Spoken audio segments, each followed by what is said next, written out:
मैं doctor Kirti Mathur, associate professor political science, government Meera girls college Udaipur. आज हमारे अध्ययन का विषय है अस्तित्ववादी विचारक सात्रे और निस्बेत। पहले हम अस्तित्ववादी विचारक सात्रे के विचारों का अध्ययन करेंगे। अस्तित्ववादी मनुष्य को भाग्य के हाथों में खिलौना बनने से बचाना चाहता है। वह उसे नियतिवादी विचारों से मुक्ति दिलाकर स्वतंत्र और उत्तरदायी मानव प्राणी बनाना चाहता है। सात्रे ने इसी संबंध में अपने विचार अपनी रचना एक्शन में दिए हैं, जो कि इस प्रकार हैं। अस्तित्ववाद की व्याख्या करते हुए सात्रे ने लिखा है कि अस्तित्ववाद से हमारा तात्पर्य एक ऐसे सिद्धांत से है जो मनुष्य के जीवन को संभव बनाता है और साथ ही साथ इस बात की भी घोषणा करता है कि प्रत्येक सत्य और प्रत्येक कार्य को मानवीय वातावरण में तथा मानविक व्यक्तित्व के आधार पर समझाया जा सकता है। व्यक्ति अपने जीवन के मार्ग का स्वयं चयन करता है। सात्रे ने व्यक्ति की स्वतंत्रता पर अधिक बल दिया है। वह व्यक्ति की स्वतंत्रता को इस कारण महत्वपूर्ण मानता है कि स्वतंत्रता ही वह वस्तु है जो उसे गौरवमयी बनाती है, उसे आत्मसम्मान की भावना से जीने की प्रेरणा देती है, क्योंकि उसके हितों को समाज में सदैव कुचला गया है। स्वतंत्रता का उद्देश्य यह नहीं है कि मनुष्य सुखी रहेगा या बनेगा, वरन उसका उद्देश्य यह है कि मनुष्य में उत्तरदायित्व की भावना विकसित हो। स्वतंत्रता की इस भावना के कारण ही व्यक्ति विभिन्न प्रकार के कष्ट सहन करता है और वह उसका संपूर्ण भार अपने ऊपर लेने के लिए तत्पर रहता है। सात्रे ने मार्क्सवाद की आलोचनाएं प्रस्तुत करी हैं। सात्रे ने मार्क्सवाद की इतिहास की भौतिकवादी व्याख्या की आलोचना कट्टरता के साथ की। मार्क्स के मतानुसार व्यक्ति का भौतिक वातावरण मुख्य होता है और उसी से प्रभावित होकर व्यक्ति के विचार, आस्थाएं, मूल्य और विश्वास ढलते हैं। व्यक्ति का मस्तिष्क वातावरण को नहीं बनाता, वरन वातावरण मस्तिष्क को बनाता है। मार्क्स की इस चिंतन धारा की आलोचना में सात्रे एवं अन्य अस्तित्ववादियों का कहना है कि व्यक्ति वातावरण से प्रभावित होकर अपना जीवन नहीं ढालता, पर उनके जैसे विचार होते हैं वैसा ही उसका जीवन और वातावरण बन जाता है। सात्रे का मानना है कि स्वतंत्रता व्यक्ति का स्वभाव है, यह समाज द्वारा नहीं दी जा सकती, वरन यदि व्यक्ति स्वयं चाहे तो इसे प्राप्त कर सकता है। यह कहना गलत है कि व्यक्ति पर जब अत्याचार होगा तो वह खामोश रहेगा, वह निश्चय ही इसका विरोध करेगा। सापेक्षता का समर्थन करते हुए सात्रे ने माना कि समाज के सभी व्यक्ति एक दूसरे से जुड़े हुए हैं और इसलिए समाज एक इकाई के रूप में कार्य कर पाता है। सात्रे स्वतंत्रता प्राप्ति के लिए संगठित विरोध का समर्थन करता है।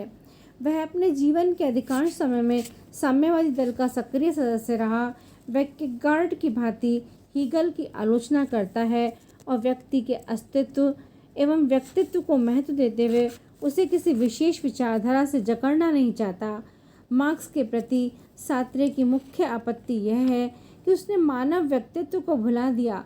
प्रत्येक व्यक्ति राज्य के साथ स्वयं को आत्मसात करने की अपेक्षा अपने व्यक्तित्व को पूर्ण करने में अधिक रुचि लेता है।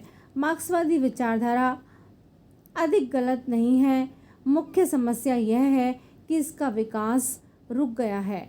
मार्क्सवाद में मानववाद की उपेक्षा कर दी गई है। सात्रे ने अस्तित्ववादी आंदोलन का लक्ष्य मार्क्सवाद में पुनः मानववाद की स्थापना बताया। सोवियत रूस में मार्क्सवादी विचारधारा सही अर्थों में अपनाई नहीं जा सकी थी, क्योंकि चारों ओर से पूंजीवादी देशों से घिरा होने के कारण सोवियत संघ मार्क्सवाद की अपेक्षा राष्ट्रीय सुरक्षा की ओर अधिक झुक गया था। सात्रे का कहना था कि अस्तित्ववाद रुकी हुई मार्क्सवादी चिंतन धारा को आगे बढ़ाने का प्रयास है। सात्रे ने अपने चिंतन में मार्क्सवाद को मानवतावादी बनाना चाहा। वह मार्क्सवाद के प्रचलित रूप का विरोध करता है, जिसमें मजदूरों की तानाशाही के नाम पर व्यक्ति को पूर्णतः भुला दिया गया है। वह मानव व्यक्तित्व के प्रति सम्मान और प्रतिष्ठा की स्थापना करके मार्क्सवाद को आगे बढ़ाकर दोष मुक्त करना चाहता है। इस प्रकार अस्तित्ववाद मार्क्सवाद का अगला कदम नहीं है, वरन उसमें संशोधन करने का पक्षपाती है। सार्त्रे बुद्धिजीवियों की भूमिका का भी प्रबल आलोचक है। अब हम रॉबर्ट निस्बेत के विचारों का अध्ययन करेंगे। निस्बेत एक ऐसा अस्तित्ववादी विचारक है जो राज्य की शक्ति का विरोध तो करता है, किंतु व्यक्ति की स्वतंत्रता पर इतना बल नहीं देता। उसकी मान्यता है कि राज्य ने व्यक्ति की धार्मिक, पारिवारिक आदि निष्ठाओं को तोड़ दिया है। उसके प्राथमिक समूह समाप्त हो चुके हैं, इन्हें राज्य ने आत्मसात कर दिया है। मध्य युग में जो स्वतंत्र प्राथमिक समूह वर्तमान थे, उनकी प्रशंसा निस्बेत ने की है, किंतु उनकी पुनर्स्थापना का कोई निश्चित मार्ग नहीं बताया है।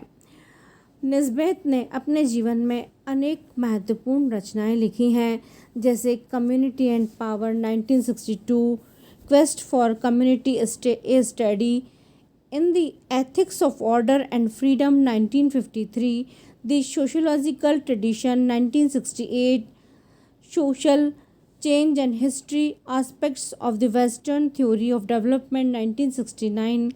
रॉबर्ट निस्बेत ने व्यक्ति, समाज, समुदाय, राज्य का समाजशास्त्रीय दृष्टिकोण से व्यापक विश्लेषण किया है और उन्होंने कहा कि व्यक्ति समाज में रहते हुए समाज से अपने आप को विच्छिन्न जिन परिस्थितियों में करता है, तब उसका अस्तित्व समाज के बजाय अपने स्वयं के व्यक्तित्व के लिए कितना उपयोगी रहता है और कितना उपयोगी क्यों नहीं रहता है। इसका जब निस्बेत विश्लेषण करता है तो वह अपने आप को दुखी अनुभव करता है। वैसे मनुष्य जीवन की वास्तविक सच्चाई को जानते हुए भी अनभिज्ञता जाहिर करते हुए मौजूदा सामाजिक व्यवस्था से अपने आप को धोखे में ही रखता है। इसका उत्तर निस्बेत ने देते हुए कहा कि वह मस्तिष्क की एक ऐसी स्थिति होती है जिसमें सामाजिक व्यवस्था से दूर की एक चीज़ ऐसी दिखाई देती है जो उसकी समझ से परे है। मनुष्य अपने आप को धोखे में रखे हुए फिर भी उससे किसी प्रकार की आशा की जा सकती है। इस तरह व्यक्ति में विरोध की भावना का जन्म होता है। रॉबर्ट निस्बेत के विचारों के अनुसार राज्य ने व्यक्ति के जीवन के सभी क्षेत्रों पर आर्थिक, धार्मिक, सामाजिक, राजनीतिक व्यापक रूप से आक्रमण किया है। इससे राज्य में व्यक्ति के अधिकार, दायित्व सिमट कर रह गए हैं। इसी कारण से व्यक्ति ने अपने आप को असुरक्षित भी महसूस किया है। राज्य के कारण व्यक्ति के अस्तित्व पर अतिक्रमण किया गया है। इस तरह निस्बेत अपने विश्लेषण में राज्य को विधि सम्मत भी नहीं मानता। राज्य और व्यक्ति में संबंध स्थापित नहीं हो पाए हैं। इसी तरह निस्बेत राज्य को सीमित व्यक्ति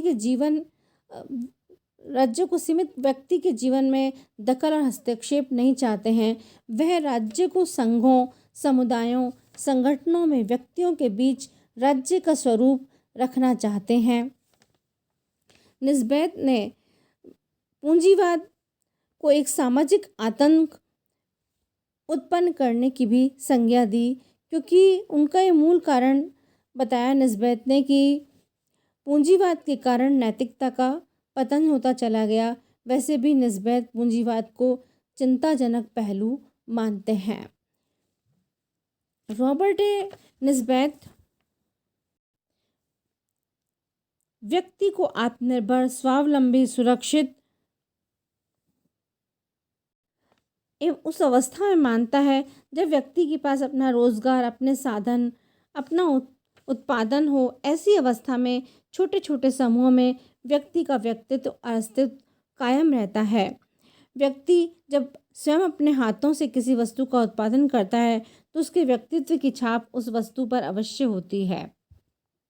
अब राज्य का व्यापक स्वरूप बदल जाने के कारण आधुनिक युग में उत्पादन में औद्योगिकरण की प्रक्रिया बढ़ जाने से मानव के व्यक्तित्व का पतन हुआ है।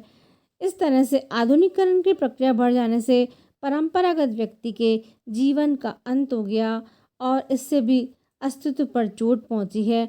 आधुनिक युग में राज्य सबसे ज़्यादा शक्तिशाली बनता जा रहा है, जबकि व्यक्ति हीनता की स्थिति समाज में महसूस करता है। निस्बेत के दृष्टिकोण के अनुसार आधुनिकीकरण ने ही व्यक्ति और राज्य के बीच सभी प्रकार के संबंधों को नष्ट करने की भूमिका निर्वाह की। इसके अलावा समूह, संघ, समुदाय, संगठनों जिनसे व्यक्ति का अस्तित्व जुड़ा हुआ था, उनको भी राज्य द्वारा अपने नियंत्रण में लेकर राजनीतिक शक्ति की सर्वोच्चता कायम कर लेने से व्यक्ति के अस्तित्व पर अंकुश लग गया है। आधुनिकीकरण के बढ़ते हुए प्रभावों के कारण समाज और व्यक्ति दोनों का अस्तित्व छिन्न भिन्न हुआ है। पूंजीवाद ने निस्बेत का ये मानना था कि पूंजीवाद ने परंपरागत समाज की नींव को ही अस्त व्यस्त कर दिया है। केवल धन की दौड़, अधिक उत्पादन, नए नए मूल्यों की स्थापना के दृष्टिकोण स्थापित किए जाने से समूची मानवता का अस्तित्व ही संकट में हो गया। रॉबर्ट ए निस्बेत पूंजीवाद व इसकी व्यवस्था दोनों का कट्टर विरोध करता है।